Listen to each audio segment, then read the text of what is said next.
Imagine for a moment that within you lives a sleeping millionaire, a silent power that listens to every word you speak about money, abundance, and prosperity. That power doesn't live in a bank or an account. It lives in the sacred temple of your mind. You've spoken with everyone, your friends, your bosses, your debts, but have you ever spoken to your wallet? Because your wallet is listening. Your relationship with money doesn't begin at work. It begins in your deepest thoughts, in the phrases you repeat every day without noticing. I don't have. I can't. It's not enough. Each of those words is a command, a decree your subconscious mind follows without question. This text, Talk to Your Wallet and Get Rich, The Inner Millionaire, inspired by the timeless teachings of Joseph Murphy, is a journey of mental and spiritual transformation. Here you will learn to reprogram the invisible conversation that shapes your finances, to turn your words into magnets for wealth, and to awaken the creator of abundance who has always lived within you. Get ready to change your language, your energy, and your financial destiny. Because when you learn to talk to your wallet, the entire universe answers. Allow me to reveal to you, dear reader, a secret so powerful and simple that once understood, it will forever change your financial experience and your perspective on life. Every human being, without exception, owns a bank account already deposited within the vaults of their subconscious mind. This account knows no limits, no crises, no inflation, no scarcity. It is available 24 hours a day, everywhere, waiting for just one thing: for you to remember its existence and learn how to use it. Many live like beggars on the threshold of their own bank. They wear mental poverty as an old habit, unaware that the greatest fortune lies within. Over years of observation and consultation, I have seen men and women without formal education, without influence or titles, build economic empires with an invisible force. I have also seen people endowed with every external advantage, inheritance, education, connections, live in constant lack, unable to understand why money slipped through their fingers like water. This paradox led me to investigate the true cause of wealth and poverty. It is not the environment, nor chance, nor inheritance. It is the conscious or unconscious use of mental power. I discovered that poverty is nothing more than spiritual amnesia. You have forgotten who you truly are, heir to infinite intelligence, possessor of a mental account capable of financing any worthy dream. Scarcity, then, is not destiny. It is forgetfulness of your own identity. Testimonies of transformation abound. I remember Lucia, a single mother and housekeeper, who, upon hearing these truths, began to visualize her inner account overflowing. Each night before sleep, she affirmed, "My wealth is infinite and flows to me now." Within a few months, her life changed. She received better-paying job offers, paid off her debts, and opened a small business. It was not physical effort that produced the miracle, but the sowing of new ideas in her subconscious mind. There is also the case of Javier, a frustrated salesman who, after years of failed attempts, decided to decree daily that money responds to his thoughts and attitudes. He stopped blaming the market and began planting thoughts of prosperity. His clientele grew inexplicably, and his finances flourished. I invite you to understand and embrace this revolutionary premise. Money responds to exact mental laws, not to excessive physical effort. Your work and dedication are important, but it is the direction of your mind, the image you hold, and the words you repeat that determine your true balance. Today you can choose. You can continue waiting for fortune to come from outside, or you can open the door to the infinite bank within you. Wait no longer. Remember who you are. Claim your inheritance. Activate your subconscious account. Wealth, peace, and security already belong to you. You only need to remember and begin using them. Your subconscious is a millionaire, based on the teachings of Joseph Murphy. We have noticed that more than 80% of those who visit our channel are not subscribed. You can support this project by pressing the subscribe button and liking the video. Thank you for inspiring us to keep creating more and better content for you. Are you ready to transform your life? Chapter 1, The Great Lie About Money. Allow me to take you, dear reader, to a fertile ground where every thought you plant becomes your financial reality. I am not exaggerating, nor am I fantasizing. I speak of a law as precise as gravity itself, only far more ignored. If scarcity is your current experience, it is not the universe that has failed, nor your hands, nor the economy. It is mental sowing. It is the invisible root hidden deep in your subconscious mind that determines your visible harvest. Now, I ask you to accompany me with total honesty, almost as if you were attending your own medical examination. You must examine your thoughts about money with the frankness of a surgeon and the humility of a farmer who knows that the land gives only what is sown. The greatest error of our time and of all times is the collective lie about money, a great lie repeated from generation to generation until it appears as truth. But a lie, no matter how many times it is repeated, remains barren. Only truth bears fruit. Have you ever been told that money is the root of all evil? Were you taught that the rich must necessarily be dishonest? Or that poverty is the mark of true spirituality? Or worse, that for some hidden reason you do not deserve to prosper? Recall the voices of your childhood, the conversations of your parents, teachers, priests. Remember the sayings, the whispers behind closed doors, the tales of the poor but honest, the unhappy millionaires. All of this was planted in your mental soil, and perhaps today you harvest scarcity, unaware that it is not your destiny but a program implanted long ago. Let me be clear and unequivocal. No divine law, no higher intelligence, no sacred text has ever condemned abundance. If you ever heard that money is the root of all evil, I urge you to review the original text. It says that the love of money is the root of all evil, not money itself. It is idolatry, dependency, that corrupts. Money, like rain, can nourish a field or flood it, depending on how it is used. Money is a tool, a symbol of exchange, a messenger of value, but never a master.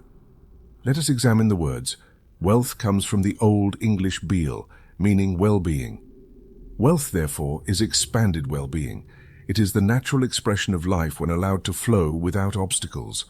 Prosperity comes from the Latin pro, forward, and sperare, to hope. To hope with faith is to move forward with assurance, to walk toward good with the inner certainty that good is on the way. Thus, wealth and prosperity are not possessions but mental states that precede and condition every outward manifestation.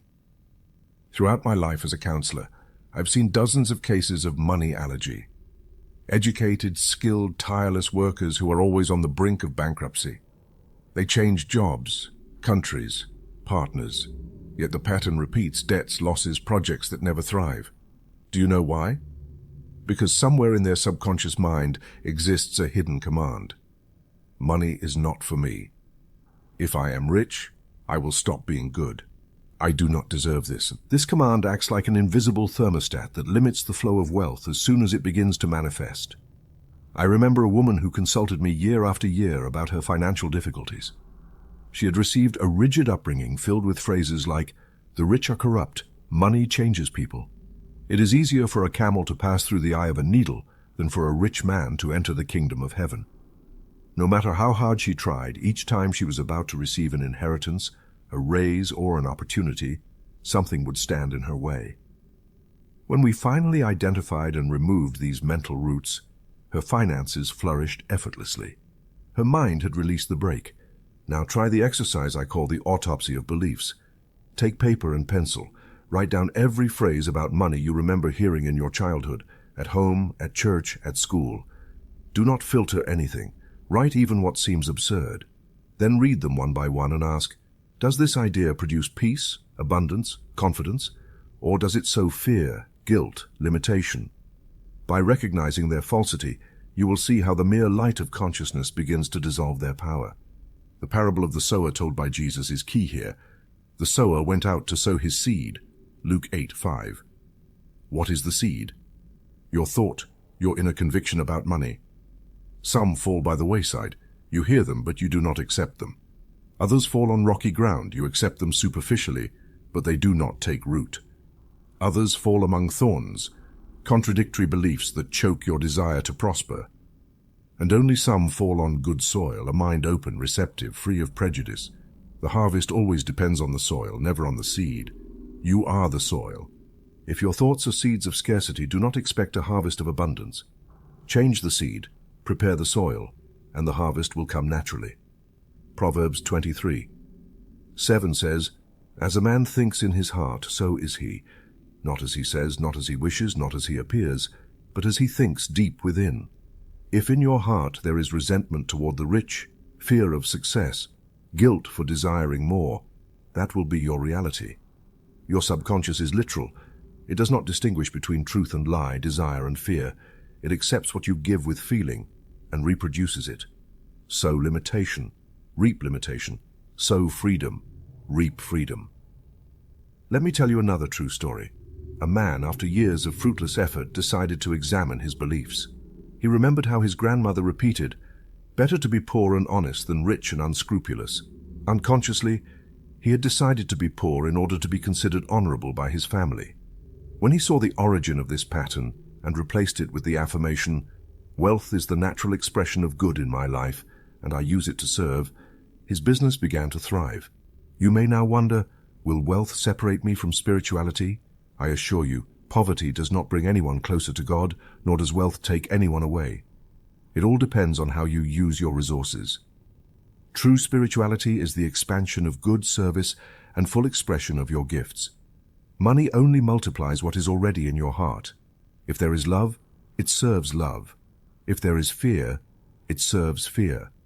It is the neutral mirror of your inner state. Let us dismantle another fallacy. I do not deserve abundance. Who convinced you of that? Does the sun discriminate in giving its light? Does the spring ask if you deserve to drink? Life itself is abundance in action. The universe is generous and you are an inseparable part of that abundance. Scarcity exists only where there is a belief in separation. Remove the lie and the flow of provision is automatically restored.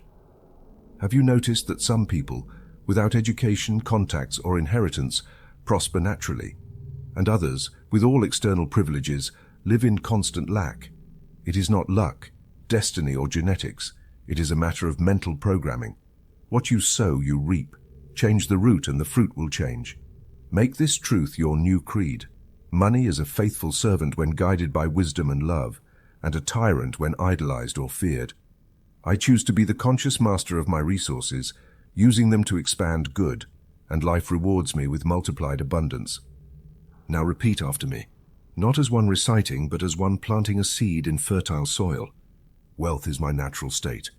Every thought of scarcity dissolves now. Always ideas of prosperity. I harvest well-being. My mind is good soil. My heart is fertile ground, and life multiplies my harvest. Dear reader, remember, your poverty is not virtue and your wealth is not sin. Both are merely reflections of your inner sowing. Choose today, with full consciousness, what you wish to plant. No longer deceive yourself with old lies. Money is energy and you are its channel.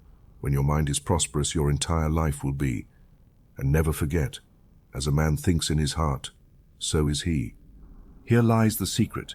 Do not let the simplicity distract you from the depth, for in simplicity resides the power that transforms your life. Chapter 2. Your Subconscious, the Silent Millionaire.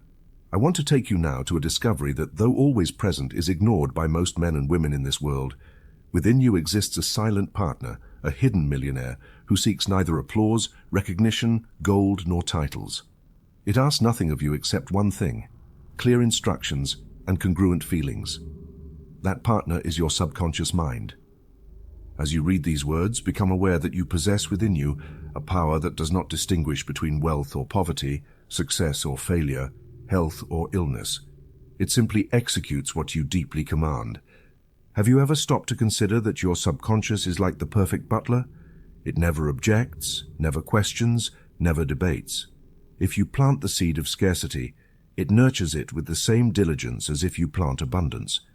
It cares nothing for your biography, your titles, your lineage, or your excuses. It simply produces according to the seed it receives. Like fertile soil, it accepts both roses and weeds.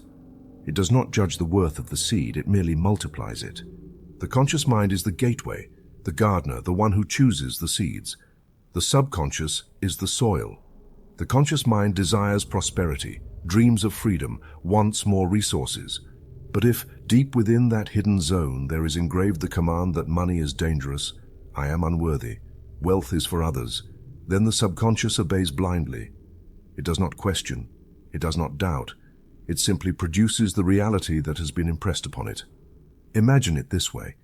The conscious mind is the helm of your ship, the captain charting the course, while the subconscious is the engine, the force that propels the vessel. You can shout 1,000 times, "I want wealth," but if the engine is programmed to sail in the opposite direction, you will only move in fits and starts, always returning to the same harbor of scarcity. Let me show you a simple but powerful image. Your subconscious is fertile soil. It magnificently produces whatever seeds you plant, whether flowers or weeds. This phrase holds the entire mystery of inner creation. Plant thoughts of fear and circumstances will arise to justify those fears. Plant faith, abundance, joy, and the same will germinate and flourish in your life. Now I invite you to perform the financial congruence test. It is simple but revealing. Close your eyes for a moment. Imagine with total clarity that tomorrow you will receive $1 million. Do not think about how or from where it comes. Simply visualize the amount and feel it as real in your bank account. Observe carefully your physical and emotional reactions. Do you feel pure joy, peace, gratitude, or perhaps tension in your chest, discomfort, a subtle fear in disguise? Thoughts like, "I don't deserve this, it will bring problems, it will be taken away," may arise. If any of these sensations appear, you have discovered subconscious resistance. This resistance is the silent cause of your financial thermostat. Let me explain with the case of Arturo, an experienced salesman who for years lived under the weight of low commissions. He had talent, training, impeccable manners, but every time he closed a big sale, something went wrong. The client backed out, an error occurred, or the money was lost to unnecessary expenses. When I asked how he felt at the idea of earning double, he smiled politely, but his body tensed. In my family, I always heard that those who aim for much achieve little, and those who make a lot of money are opportunists. Thus, even though he desired prosperity, his subconscious rejected it to protect him from familial disapproval and criticism. We worked together to reprogram that internal thermostat. Each day he began affirming, "My wealth is secure, my success benefits everyone, I deserve to prosper." Night after night he visualized his bank account growing, free from fear, only gratitude. Gradually, sales increased, clients trusted him more, and money flowed in ways previously impossible. The thermostat had been raised. The difference was not outside, it was in the inner seed. Mark 11:24 offers a fundamental key to understanding the mechanism of subconscious creation. Whatever you ask for in prayer, believe that you have received it, and it will be yours. Belief does not mean idle thought or anxious expectation. It is acceptance in the heart. It is feeling that you already possess what you ask for. The subconscious receives impressions through feeling, not merely logical thought.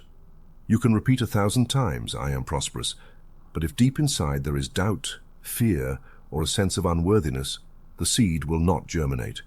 Faith is not childish credulity or avoidance of reality. It is the silent certainty that the law works, that the result comes because the cause has already been planted. Plant the cause, thought plus emotion, and the harvest is certain. You do not need to know how, only what and for what purpose. Reinforce this understanding with this image. The subconscious is like a bank safe where you deposit day after day ideas, convictions, and emotions. Some fill it with debt, fears, self-limitations.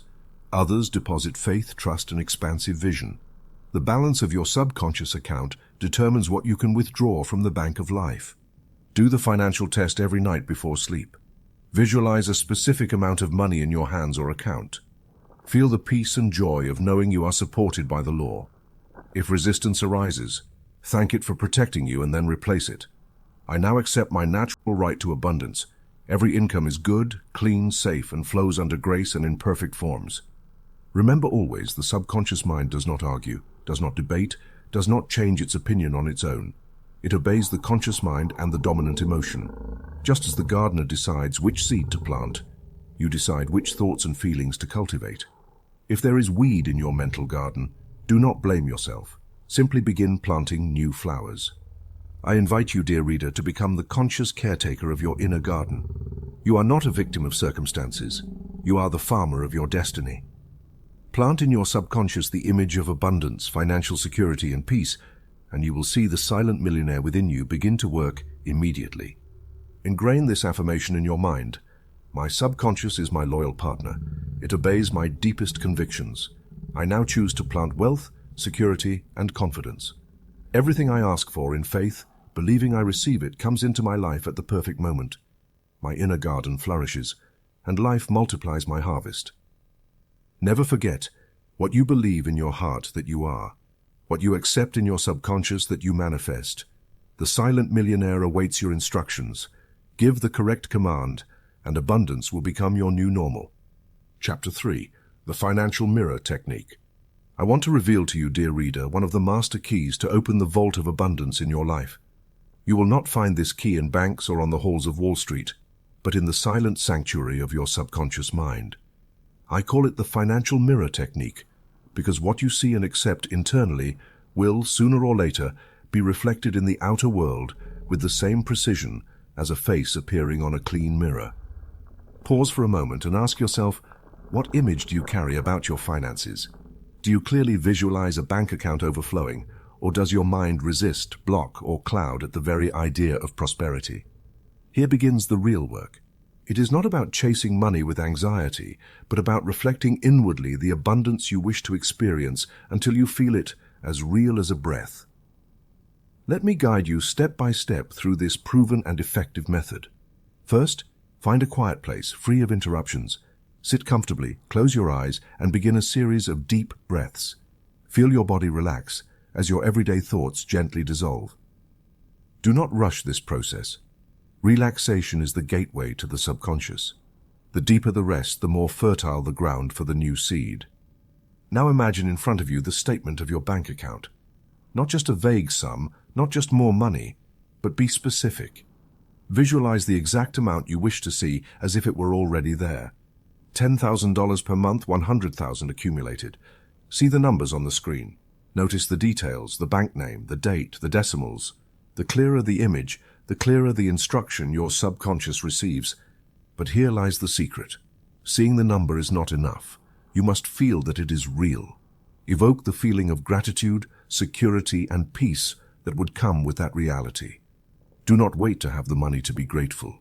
Be grateful now, because on the mental plane, the seed has already been planted. If your heart overflows with gratitude, the subconscious receives the command, "This is normal. This is safe. This is my right." Let me warn you from thousands of cases to avoid anxious visualization. Some, upon closing their eyes, see the number and instead of peace, feel urgency, tension, fear of losing the opportunity. This anxiety contradicts faith, and the subconscious responds to the dominant emotion, not the superficial desire. Visualize with fear, and you will harvest more situations that reinforce that fear. Visualize with joy, and you will open the channel for reality to match your new vibration. Let me share the story of Nikos, a Greek immigrant who arrived in America with a suitcase and a dream. He worked from sunrise to sunset, yet the money never seemed enough. One day, he heard that wealth is first created in the mind, then in the bank account. Every night before sleep, he visualized receiving $10,000. He didn't just see the check. He felt the joy of having it, imagined his family celebrating, breathed in the peace of knowing his future was secure. For months he persevered, even though the external world showed no sign, until almost suddenly, an opportunity arose. An acquaintance offered to partner with him in a small business. Within 2 years, he had manifested more than he had imagined, and upon reviewing his accounts, the number was exact. It was not magic. It was mental law in action. Why do I insist on specificity? Because the subconscious responds to clear images, not vagueness. Ask for more money, and you may receive a found bill or a trivial payment. Decree $10,000 per month, and you create a precise mental mold, a defined field of attraction. Remember, clarity is power. Now I want to give you a practical script for your daily exercises. Follow it faithfully for 21 days and watch how your inner landscape transforms, and then the outer world. Nighttime visualization. 10 minutes. Relax deeply, breathing slow and steady. Visualize your bank account with the exact amount you desire. Feel the emotion of security, accomplishment, and gratitude. Repeat mentally, "This is real for me now. Thank you, thank you, thank you." Stay in that feeling until sleep, trusting that the seed has been planted. Daytime visualization, 3 minutes. Take a conscious breath during the day, close your eyes briefly. Recall the image of your prosperous bank account. Feel a brief wave of gratitude, as if receiving good news. Resume your activities, carrying that feeling with you. If doubt or denial appears, turn to the powerful word of Scripture. Say to the weak, I am strong. Do not be guided by appearances. When you affirm in the midst of scarcity, I am prosperous, you are giving a direct command to the subconscious, which cannot distinguish between visible and invisible. Persistent repetition, combined with feeling, dissolves old patterns and establishes the new standard. Remember, this is not about struggling for money, begging life, or seeking externally what can only be attained internally. It is about reflecting inwardly in your world what you wish to see manifested. Just as a mirror never lies, life can only show you what you accept in your heart. Ingrain this affirmation. I see, feel, and accept my prosperity now. The image of my wealth is imprinted in my subconscious. Life responds with perfect opportunities, resources, and blessings. I give thanks for my abundance here and now. Never forget, your mind is the original mirror. The image you hold inside, sustained with faith and gratitude, is the reality you will ultimately inhabit. Begin today. Life always responds to the reflection of your deepest conviction. Chapter 4. The Decree of Infinite Channels. I want you to imagine for a moment that you are the owner of a vast network of underground rivers. Some emerge to the surface as springs, others flow hidden beneath the earth, and occasionally one bursts unexpectedly into the garden of your life, bringing abundance and plenty. This is how your subconscious operates. It knows no limits to its pathways. It does not depend on a single channel. The most common mistake is to reduce divine provision to the narrowness of one job, one client, or a single source. Life, in its infinite wisdom, has arranged countless channels for you. Only your mind can close them or open them. The subconscious, that silent butler, does more than execute your orders. It does so using resources that transcend your conscious logic. If you decree, I want 50,000, you do not have to say how, through whom, or by what means. The subconscious orchestrates coincidences, encounters, opportunities, ideas, and even apparent coincidences that, in retrospect, are nothing more than the precise manifestation of your decree. How many have sought wealth through the usual door, failing to notice the windows that the universe had opened beside them? Here, I give you the exact formula, the golden key to open all gates. Money flows to me from multiple sources, expected and unexpected, under grace and in perfect forms. Repeat this affirmation until it is etched into your subconscious, until it feels natural to think and feel that life is generous in channels and abundant in ways. Do not limit yourself to salary, clients, inherited wealth, or a familiar business. When you decree multiple sources, you grant the creative intelligence of life permission to surprise you, to go beyond your calculations and old routines. It is vital that you understand the meaning of under grace and in perfect forms. Under grace means without harm to anyone, without usurping, without taking what belongs to another. It means that wealth arrives in harmony, in peace, without remorse, without fear of losing what is obtained. Imperfect forms indicates that money flows without excessive effort, without overexertion, without sacrificing your health, your family, or your dignity. It is the proper channel. When you decree it, the subconscious responds by removing obstacles and attracting the most favorable opportunities. Let me illustrate with examples. I remember a woman who, after many years of hard work, found herself with no prospects for improvement. She began repeating morning and night, money flows to me from visible and invisible sources, under grace and in perfect forms. Within a few months she received a tax refund she thought forgotten. An old friend invited her as a partner in a project, and an inheritance from a distant relative came into her hands. None of these channels depended on her regular job. The decree opened paths her conscious mind would never have predicted. Another case. A businessman trapped in debt and worry decided to surrender himself to the higher intelligence of his subconscious. By adhering to the formula, he freed his mind from anxiety and began receiving ideas in dreams, unexpected partnership proposals, and overdue payments. He understood that the how is the realm of inner wisdom, not personal obsession. Here you must be wary of a silent enemy, obsession with the channel. When you insist that wealth can only come from your work, a specific promotion, or a particular sale, you strip the subconscious of its creative power. The garden only blooms where the farmer trusts the seed. not where he anxiously digs every day to see if it sprouts. Relax in the certainty that the source is infinite and the channels are countless. I propose a powerful exercise, the golden rain. Take a notebook and write 50 different ways money could come into your life. Do not limit yourself to what seems probable. Include inheritances, contests, unexpected sales, gifts, refunds, new businesses, brilliant ideas, collaborations, investments, rewards, discoveries, commissions, scholarships, forgotten payments, divine help, miracles. When you allow yourself to imagine, you open doors in your mind, and every channel you recognize becomes a pathway for wealth to flow. The law of life is circulation. The parable of the talents in Matthew 25 expresses it clearly.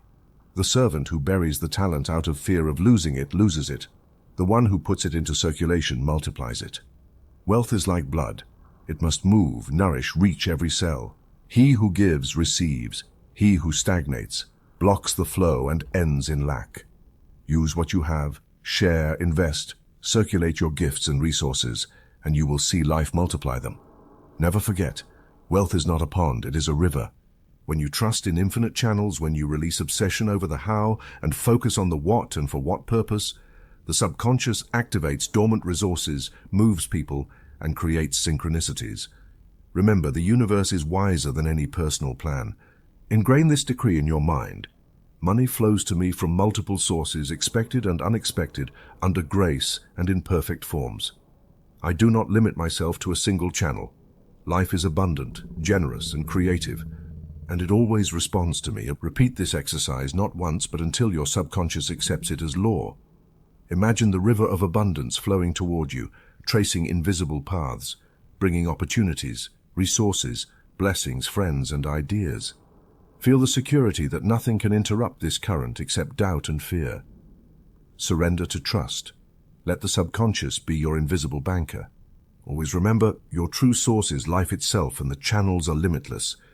When you decree with faith, you receive more than you can imagine, because the universe responds to your conviction, not your calculations. Let the law work, and you will witness miracles in your finances. Chapter 5. The Widow and the Law of Circulation. Pause and look around you. Life itself is a flow. Nothing stagnates without becoming sick, rotting, or losing its luster. Rivers run, air circulates, blood flows, sap rises in the tree. Wherever circulation is interrupted, life recedes. In the invisible realm of prosperity, a universal and infallible law exists. Abundance requires circulation. Remember this: everything you give returns multiplied, and what you withhold out of fear eventually slips away. Let me tell you the true story of a widow who, lost in despair, learned in secret a lesson that would forever change her finances and her spirit.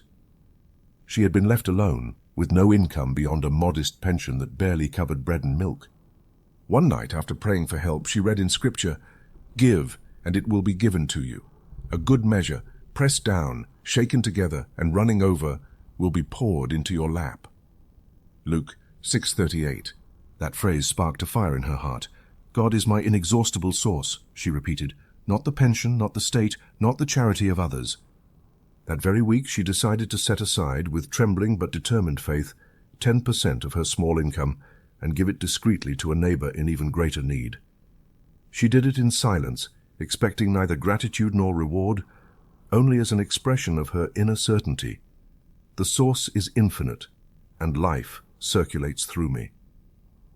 Month after month she continued giving her tithe. A few weeks later, an unexpected visit came from a distant relative who offered to rent a room. Then the son of a friend invited her to manage a small family business. Without seeking it, without forcing it, her situation began to transform. The law had been activated. I have seen this principle manifest in all cultures and latitudes, from humble huts to large corporations. The essential point is to understand the paradox. Giving is the first step to receiving. This is not fearful charity nor superstitious manipulation. It is a mental declaration of trust, a visible demonstration that you recognize abundance already present and do not cling to little as if it were the last you will ever have. Here, two paths must be distinguished: giving from fear or giving from abundance. Giving from fear is like planting a seed in arid, distrustful soil, expecting an immediate miracle, and anxiously watching the ground. One who gives with the urgent hope of receiving double tomorrow loses the blessing, for deep down the mind remains programmed for scarcity. Giving from an awareness of abundance is entirely different. It is flow. It is joy in being a channel of good. It is knowing that nothing can be lacking because the source is eternal. Allow me to introduce the exercise of scientific generosity. For 6 months, set aside 10% of every income you receive and allocate it quietly, without noise or boast, to people, causes, or institutions that represent good to you. Do not expect immediate results. Observe instead the subtle changes, new ideas, opportunities, relationships, surprises. You will see that life responds. This is not magic. It is the law of circulation. I have seen business owners on the brink of bankruptcy adopt this principle. One, owner of a small factory facing closure, decided, against all logic, to continue donating to the neighborhood school and a community kitchen, repeating each time, "God is my source and this business is only a channel." Within months, a long-delayed contract was approved. A returning client increased sales. The entrepreneur confessed, "Life taught me that money that does not circulate disappears. When I let go of fear, the channels opened. I must warn you, do not confuse generosity with manipulation. This is not about buying divine favors or giving in order to negotiate with the universe. Such an attitude only reinforces the belief that you are poor, that you must bargain for your prosperity. True generosity is a recognition of abundance already present. You give because you trust. You give because you know. You give because you are already abundant in essence. The money you give is not a loss. It is a seed. Do you remember the miracle of the multiplication of the loaves? Jesus did not lament the scarcity, nor demand from heaven. He took what little there was, gave thanks, broke it, and shared it. Faith multiplied what seemed insufficient. This is what happens when you give with gratitude and conviction. The seed multiplies. The harvest exceeds all expectation. I've seen people transform their financial lives starting with very little. A young worker, after hearing these teachings, decided to tithe 10% of his modest salary.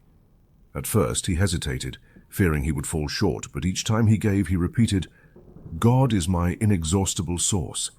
This seed returns multiplied." Within a year, his salary doubled, and he received the opportunity to start a small business. It was no coincidence, it was law. I now invite you to practice this exercise. For 6 months, note every act of generosity. Observe the changes. Record the fruits, no matter how small. Do not seek immediate results or spectacular signs. The law works silently, like sap circulating beneath the bark. Always remember the biblical promise, "Give, and it will be given to you. A good measure, pressed down, shaken together, and overflowing." Luke 6:38. Life responds with generosity when you are generous. And never forget, the source is inexhaustible. Your provision does not depend on a single channel or current circumstances. Ingrain this truth in your mind and heart. I give with joy and confidence, knowing that the source of my good is inexhaustible. The law of circulation operates in my life, and everything I give returns multiplied in perfect forms. I am a channel of blessing, and life multiplies my provision. Live each day with the certainty that your giving is seed, not loss. Thus, abundance will flow through you like a river that never dries, because it continues to flow, never withholding out of fear, knowing its origin is eternal. Chapter 6. Destroying the Unconscious Poverty Vow. Allow me to guide you, attentive reader, toward a hidden, deep and powerful root that has for centuries blocked the natural flow of human abundance. This root is not destiny, nor luck, nor the global economy. It is the subconscious vow of poverty. A silent promise, never signed, yet accepted, which entire generations have sown in their inner garden. They did not do it out of malice, but out of ignorance, fear, or the desire to please God through sacrifice. Look around you. How often have you heard that money is dangerous, that the rich will not enter the kingdom, that suffering makes one purer, or that humility is measured by scarcity? These phrases, repeated by parents, teachers, priests, and even national heroes, have penetrated the subconscious minds of millions. Culture and religion, well-intentioned but misinterpreted, have elevated poverty to the status of virtue and made wealth synonymous with guilt. Thus the soul becomes divided, You desire prosperity, yet deep down you fear that success will separate you from spirituality, from your community, or even from your own sense of worth. Let me ask you with complete honesty, do you feel uncomfortable buying something expensive even though you can afford it? Do you sense somewhere in your being that you do not deserve so much? Do you subtly associate money with corruption, envy, or moral decay? Does it feel unfair to have more than others? Have you ever felt guilty receiving a financial blessing? Do you believe that better poor but honest is more than a saying? It is a way of life? This is the questionnaire of financial guilt. Pause and answer with sincerity. The answers do not condemn you, but they reveal the quality of the soil where you sow your dreams of abundance. I recall the case of Elias, a monk who, after 20 years of ascetic life, decided to leave the monastery to serve the world in another way. He soon discovered that whenever he tried to prosper, start a business, accept a good salary, enjoy a lavish meal, an inner discomfort sabotaged him. It was as if an ancient voice whispered, "It is not holy to have more." For months, Elias lived on a financial tightrope, attracting failure after failure. Only when he recognized the programming of holy poverty and confronted it could he change his destiny. It was not easy. He cried, prayed, dialogued with his subconscious and declared, "My wealth honors God and I use it to bless others. I now cancel every vow of poverty, conscious or unconscious, and I open my life to divine provision." Where does this vow come from? Partly from superficial readings of sacred texts. It has been said that Jesus was poor, but a careful reading shows he never suffered need, nor deprived his own. Abraham, the patriarch, was rich in livestock, silver and gold, Genesis 13:2. Divine blessing, according to the Bible, always includes material provision.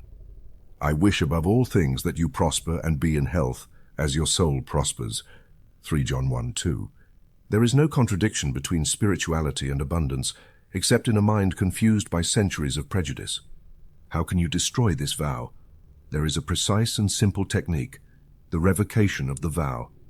It is a solemn, firm declaration that cancels any unconscious promise made in this life or in past lives, whether personal or inherited, of poverty, scarcity, or unworthiness. The subconscious obeys words felt and repeated with faith. No matter how deeply rooted the program, the conscious word is the medicine that dissolves it. Do it like this. Find a quiet place, close your eyes, breathe deeply, and solemnly declare, "I acknowledge and now cancel every vow of poverty, conscious or unconscious, made by me or by my ancestors. I acknowledge that true abundance is my divine right. I use my wealth for good, for service, and for joy. My mind is freed from guilt and embraces blessing. I am prospered in all things as my soul prospers. Thank you, thank you, thank you." Repeat this declaration daily for 21 days. If guilt arises, thank it for trying to protect you and kindly release it. Say thank you for its loyalty, but now I choose the truth. Wealth is good when used with wisdom. Let me emphasize, poverty is not a virtue, wealth is not a sin. Sin, if it exists, is denying divine provision, living as a beggar while possessing an infinite inheritance. True humility is recognizing that all you have, talent, time, resources, is a gift from God and using it with joy and generosity. Consider Abraham, rich, generous, blessed. His wealth was a sign of covenant, not corruption. So it is with each of us. Your abundance is a sign of your connection to the source, not of separation. Make the following decree your daily companion. I revoke every promise of scarcity. I declare that abundance flows to me and through me. I am a channel of blessing, provision, and service. I honor God and life by prospering in all things. Remember, dear reader, inherited poverty is not your destiny. The chain can be broken. The seed of abundance is within you, ready to sprout as soon as you remove the weeds of guilt and unnecessary sacrifice. God, life, the universe, call it what you will, wants you to prosper in all things. Today you can choose. Today you can free yourself. Today you can claim your inheritance of prosperity. Chapter 7. The Employee Who Tripled His Salary. I want to share with you, dear reader, a case that has crossed my desk many times and which I have witnessed in many forms under different names, yet always with the same result. The inevitable manifestation of the mental law when properly applied. This is the story of Andres, an employee who for years endured an insufficient salary resigned to the false belief that in these times one cannot ask for more and should be grateful simply to have a job. Like millions of others, he lived month to month, counting the days and the bills, waiting for a miracle that never came. One day, after attending a lecture on the power of the subconscious, something inside him awakened. He realized that until then, he had only repeated thoughts of scarcity, frustration, and resignation. He decided to experiment with the techniques I teach here without great expectations. If the mind is as powerful as they say, he thought, it's worth trying with all my heart. The first night he sat on his bed, took a deep breath, and began to visualize an exact figure. The salary he dreamed of, an amount 3 times higher than his current one. He imagined his face upon receiving the news, the joy of his family, the plans and freedom that this sum would bring. Night after night, he maintained the image as vividly and realistically as possible. He would not let doubt enter. Before sleeping, he affirmed, "I am a channel of infinite abundance. Everything I receive is for my good and the good of others." During the first and second weeks, nothing external happened. Only his faith, his practice, and a subtle new sense of calm grew within him. Then he remembered the teaching. The seed first germinates in the invisible. The soil may look the same on the surface, but something occurs beneath. He continued planting the mental image every night and every morning, like a diligent gardener. During the third week, Andres had a vivid dream. He saw himself working in a bright office, surrounded by kind people wearing new clothes. Upon waking, the feeling was so real that, without fully understanding why, he decided to update his resume. He had no offers in sight, no interviews scheduled, yet the idea was clear, persistent, and calm. This is how the subconscious acts. It inspires simple, gentle steps, without urgency or anxiety. It is not a frantic race, it is a quiet whisper. By the 5th week, while having his morning coffee, he received an unexpected call. A recruiter had found his profile on a professional network and wanted to discuss a new position. The offer was exactly in the industry he desired, and here came the surprise, a salary 3 times his current one. He felt fear and excitement at the same time, but he remembered his practice. "I am a channel of infinite abundance. All of this is normal and safe for me." By the 8th week, after interviews and assessments, the offer was confirmed. There was no pressure, no manipulation, no frantic race. It was the natural result of a seed well planted and nurtured with faith.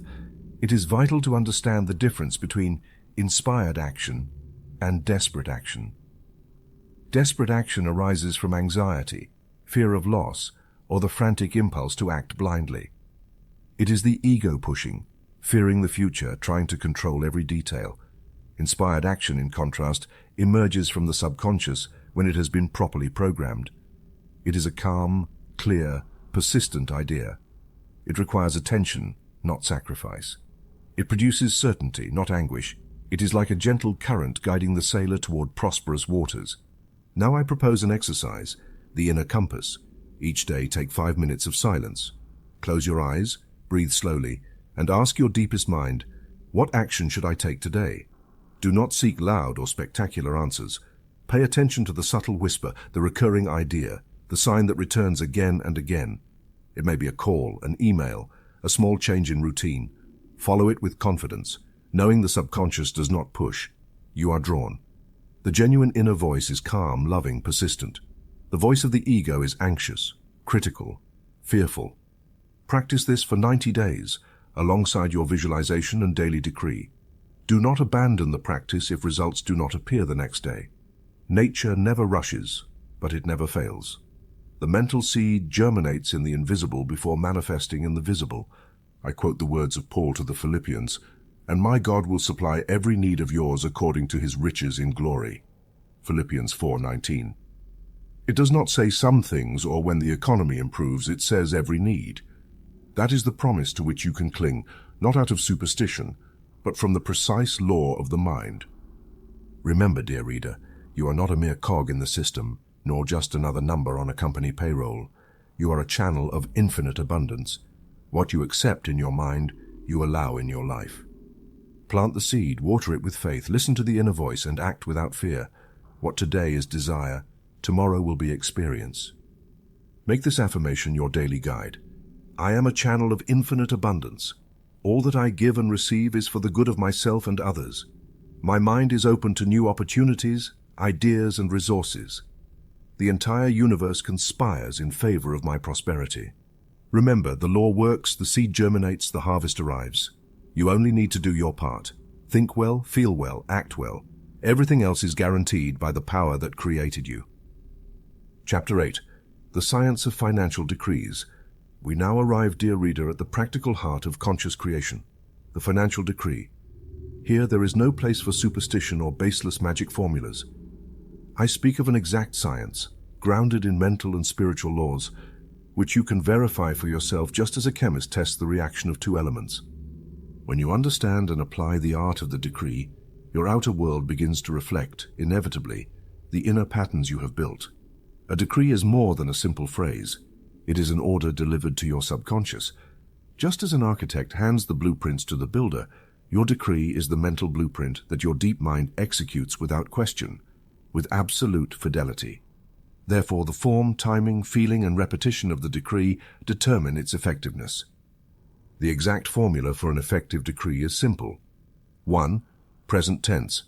The subconscious does not understand the future or conditional statements.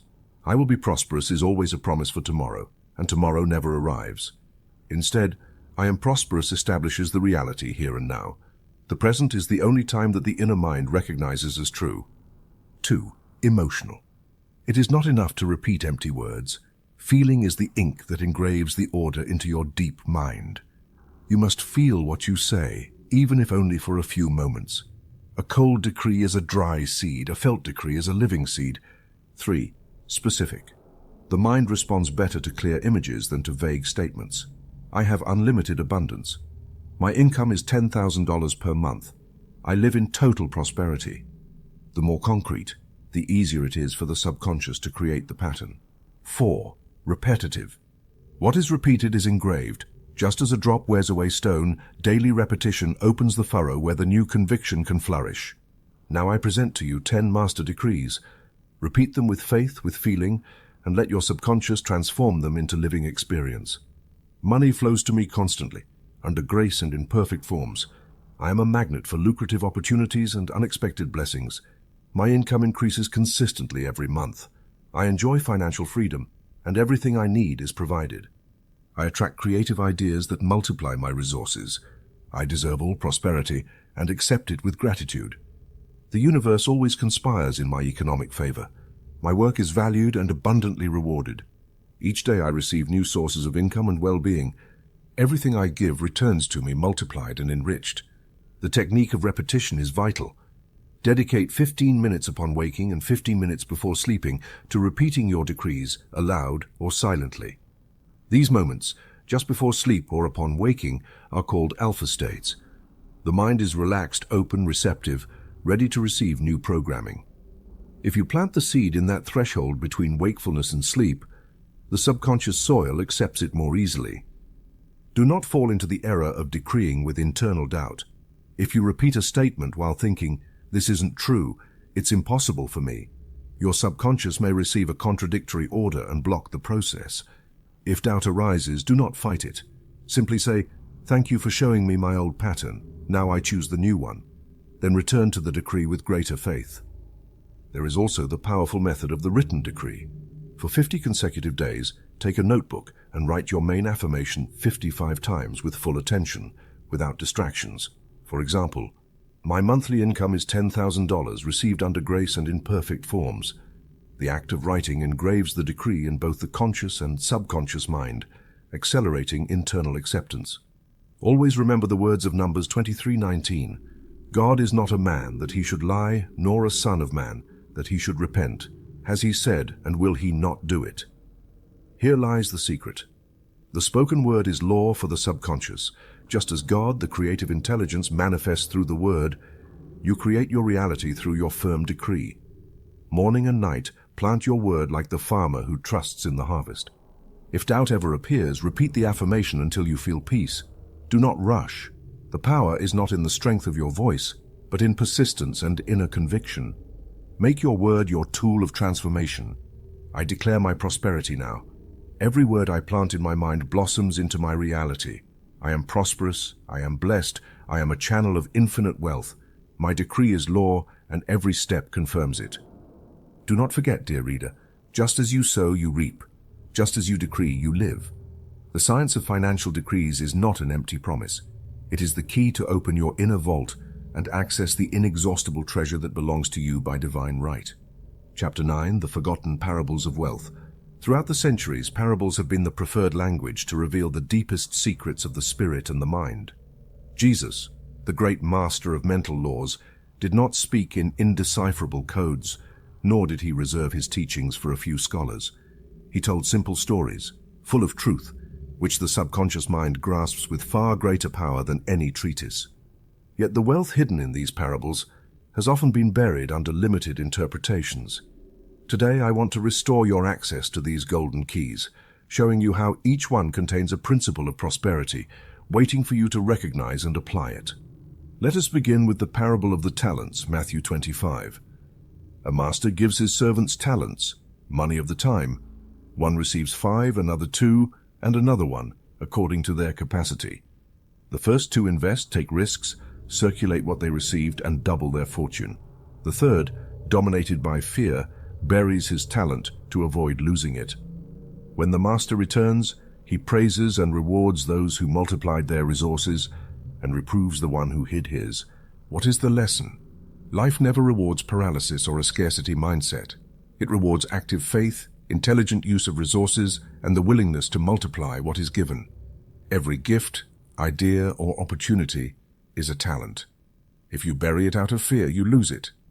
If you put it into circulation, the universal law multiplies it. The parable of the sower, Matthew 13, is essentially a description of how the subconscious works. The sower went out to sow. What is the seed? Your thought. Some seeds fell by the wayside, among rocks, among thorns. Others fell on good soil and produced 100-fold. What is the key? The nature of the soil. An open, receptive mind, free of prejudice, receives the seed of prosperity and multiplies it. If your thought is of wealth, your harvest will be wealth. If your thought is fear or resentment, prosperity cannot grow. Every time you feed your mind with faith, gratitude, and expansive vision, you become a conscious sower of your own abundance. Another gem is the parable of the pearl of great price, Matthew 13:45, 46.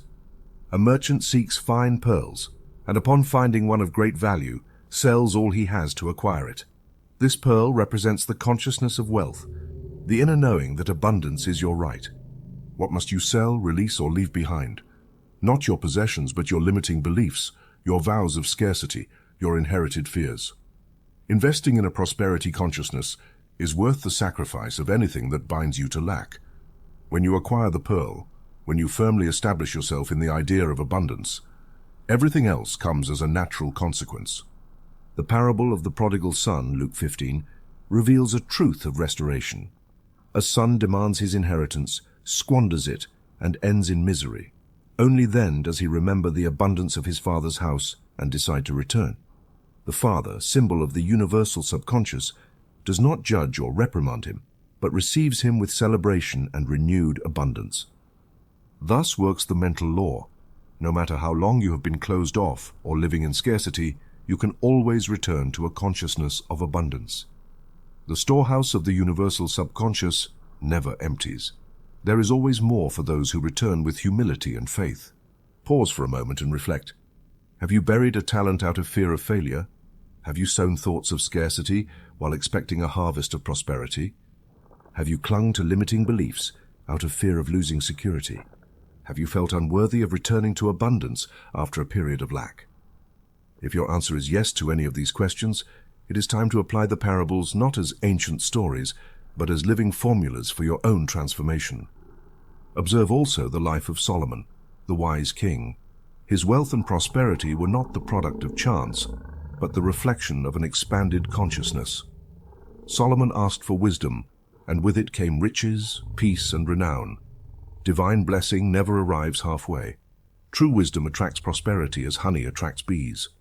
Do not forget the example of Job, who lost everything but, after an inner transformation, received double of what he had before. Restoration of abundance always follows mental transformation. Job matured, changed his perspective, blessed, and the law of restitution multiplied his possessions. This is how the subconscious mind works. What you lose through fear, you recover through faith. I suggest a simple but transformative exercise: meditation on parables. Choose one parable each week. Read it, reflect, and write down what it represents for you in the area of prosperity. Ask yourself, what mental principle does it reveal? What seed should I plant today? What talent should I multiply? What belief should I release?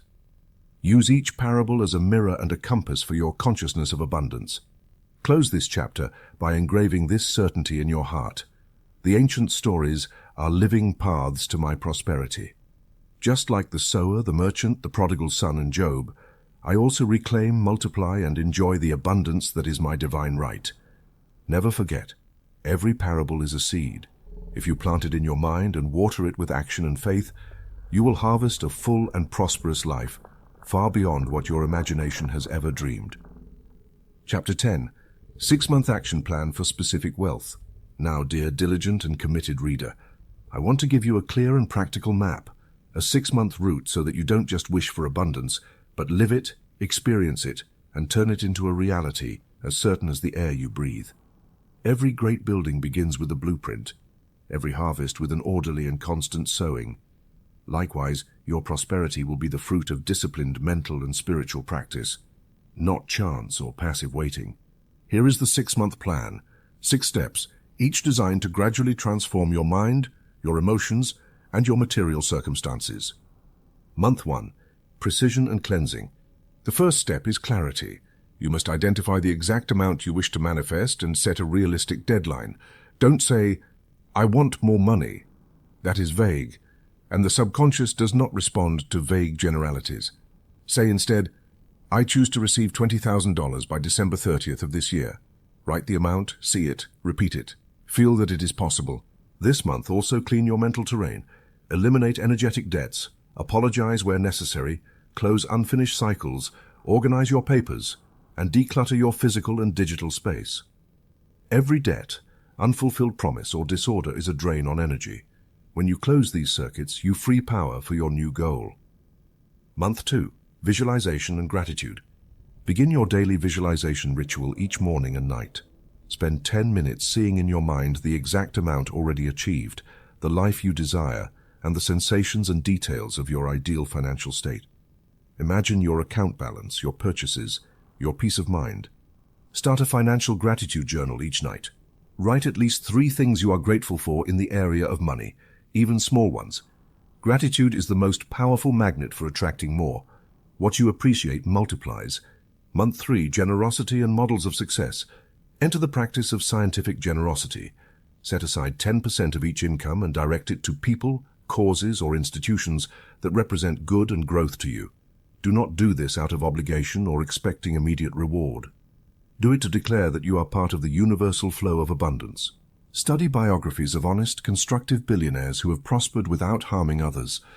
The goal is not to idolize, but to understand the mental patterns, habits, and beliefs that have allowed material good to multiply. Month 4. Intensive decrees and inspired action. Now reinforce your practice with powerful decrees. Dedicate 15 minutes each morning and evening to affirm your specific wealth. Use phrases like, "Money flows to me in specific and perfect abundance." "I deserve and receive $20,000 before my deadline." Be attentive to inspired action. Each day ask yourself, what step should I take today? Listen to the calm whisper of your inner mind. It could be sending a message, making a call, or researching an opportunity.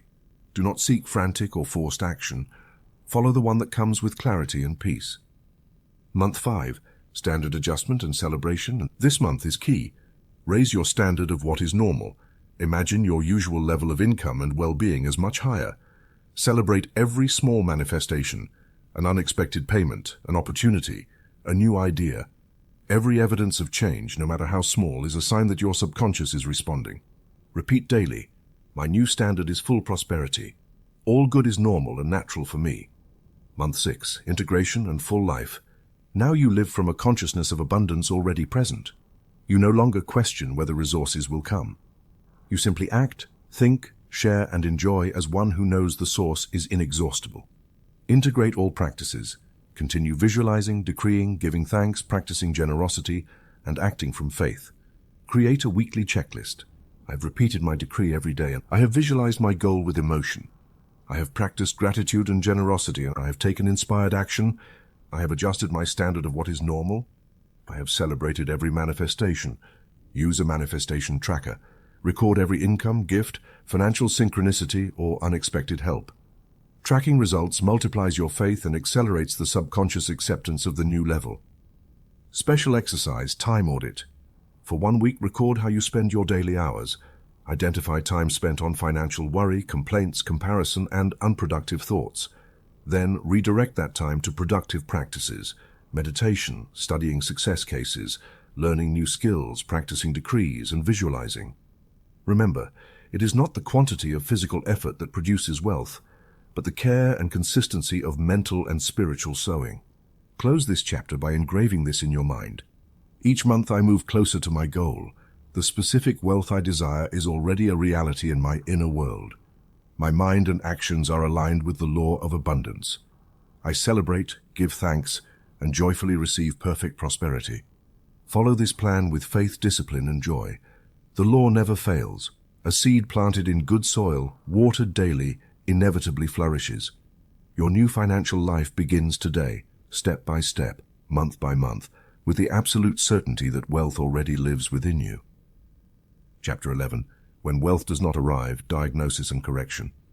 Dear reader, it may happen that after weeks or months of practicing visualizations, decrees, and generosity, you ask yourself anxiously, why has wealth still not manifested in my life? If this is your situation, do not blame or discourage yourself. Just as a wise doctor does not scold the patient, but investigates the cause, today I want to guide you through an honest and compassionate diagnosis so you can identify the true obstacles and correct your course without losing faith. Subconscious resistance, the invisible guardian. The first cause of stagnation is subconscious resistance. Imagine your mind as a garden. You can plant seeds of prosperity every day, but if beneath the soil there are old roots, fear, guilt, inherited doubts, growth will be slow or non-existent. The subconscious does not respond to mechanical repetition. It responds only to heartfelt conviction and coherence between thought and emotion. The most common conflict is the clash between the conscious desire, I want wealth, and the unconscious belief, it is not possible, I do not deserve it. It is dangerous. Impatience is the third trap, wanting to harvest before the seed has germinated. Anxiety cancels the process and sends the subconscious the opposite command. I do not trust that this will work. The resistance test. I invite you to perform the resistance test. Write on a sheet of paper, I am a millionaire, or my monthly income is $20,000. Then, without censorship, observe and write down the automatic thoughts that arise. Perhaps phrases appear like, that is not true, that is for others, or, if I succeed, I might lose my friends or family. These responses are the weeds. Do not condemn yourself for them, but acknowledge them. This is where you must work. Secondary benefits of poverty. Another obstacle is what I call the secondary benefit of poverty. It may seem absurd, but many people subconsciously gain something from their state of scarcity. Attention, excuses to avoid action, protection from risks, justification for failure. Ask yourself, what do I lose if I become rich? Whom do I fear disappointing or losing? What responsibility am I avoiding by keeping myself small? Dialogue with resistance. Now perform the technique of dialogue with resistance. Close your eyes and mentally ask that part of yourself that blocks wealth. What do you fear if I allow myself to prosper? Listen without judgment. Perhaps it says, I fear rejection. I fear becoming greedy. I fear losing my essence. Thank this ancient protector and tell it firmly, today I choose to prosper safely, lovingly, and for the benefit of all. You can trust me. Negotiate, offer reassurance, and dialogue with that part until you feel release. The power of forgiveness and mental inheritance. I have seen people manifest wealth only after forgiving their father or mother for the beliefs they inherited. If you feel you are repeating your family's financial destiny, perform this act in silence. Visualize that person and say, I forgive you, I release you, and I release myself. I honor your path, but I choose a new one. My prosperity honors all who came before me. Writing therapy, letter to poverty. Now do the writing therapy exercise. Write a letter to your former poverty. Say, "Thank you, poverty, for the lessons you gave me. Humility, compassion, ingenuity. Today I let you go. I am grateful for your presence, but I choose abundance, growth, and joy. I release you in peace." Read this letter aloud and burn it, or keep it as a reminder of your new commitment. Faith that does not doubt. Remember what James 1:6-8 says, "But let him ask in faith, nothing wavering, for he who doubts is like the wave of the sea, driven and tossed by the wind. Let not that man think he will receive anything from the Lord." Doubt is the great saboteur. Do not fear if you falter some days, but always return to certainty. Faith is not the absence of fear, but the constant choice to trust despite appearances. Correction checklist. Each week review. What automatic thoughts arise in response to prosperity? Do I detect any hidden benefit in my current situation? Have I dialogued with my inner resistance? Have I forgiven and released those who taught me scarcity? Do I reaffirm my decree daily without giving space to doubt? Close this chapter by repeating, "I eliminate all internal resistance. I embrace my right to wealth. I trust the law. I trust life. I trust myself. My prosperity is safe, natural, and beneficial to all. The law is exact." The subconscious responds, "Your task is to clear the ground, heal the roots, and maintain faith. Thus, wealth will arrive in its perfect time, multiplied, firm, and true." Chapter 12. Living from Inner Wealth. We have now reached the end of this journey, and it is here that I want to reveal to you the ultimate secret, the foundation of all genuine prosperity. Wealth is, above all, a state of consciousness, not a bank balance, not material possessions, nor the applause of the world. You can possess millions and feel empty, or have barely what you need and live overflowing with joy, peace, and fulfillment. True abundance is born and flourishes in the invisible sanctuary of your mind and spirit. How often have you seen or heard of wealthy people who, despite their luxuries, live trapped by anxiety, fear of loss, distrust, and loneliness? Money, without the consciousness of wealth, only multiplies inner emptiness. And yet how often have you witnessed modest people with limited resources radiating serenity, generosity, hope, and gratitude? The key lies in how they perceive themselves and life. Their abundance does not depend on the balance in their accounts, but on the inner source to which they are connected. Remember the story of Julio, a humble gardener who worked in the homes of the wealthiest district of his city. His clothes were simple, his hands calloused by the earth, yet he always had a smile for everyone. And when someone asked him how he was, he would reply, "I am better than I deserve. For every day I have air, sun, family, and the opportunity to serve." I observed him for years. He never complained, shared the little he had, and never lacked what was essential. In contrast, one of his bosses, a millionaire by birth, lived in a mansion surrounded by luxury, but was tormented by the fear of losing it all, unable to enjoy the fruits of his labor, always comparing himself to others and feeling scarcity amidst material abundance.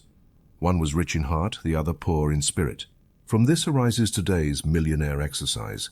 From now on, act with the generosity, security, and gratitude of a multimillionaire, regardless of your current financial situation. Greet others with dignity, appreciate every detail, give a small gift, share a compliment, help someone without expecting anything in return. Walk and speak as one who knows they are a child of infinite wealth, even if your pockets are empty today. Gradually, your consciousness will rise, and life will respond with opportunities, resources, and new connections. Remember the principle of stewardship. In truth, we are not absolute owners of anything. We are temporary administrators of the universe's goods. Everything that comes into our hands, money, talents, time, is to be used wisely in service and with joy, knowing that nothing belongs exclusively to us, and that the more we share, the more blessings grow.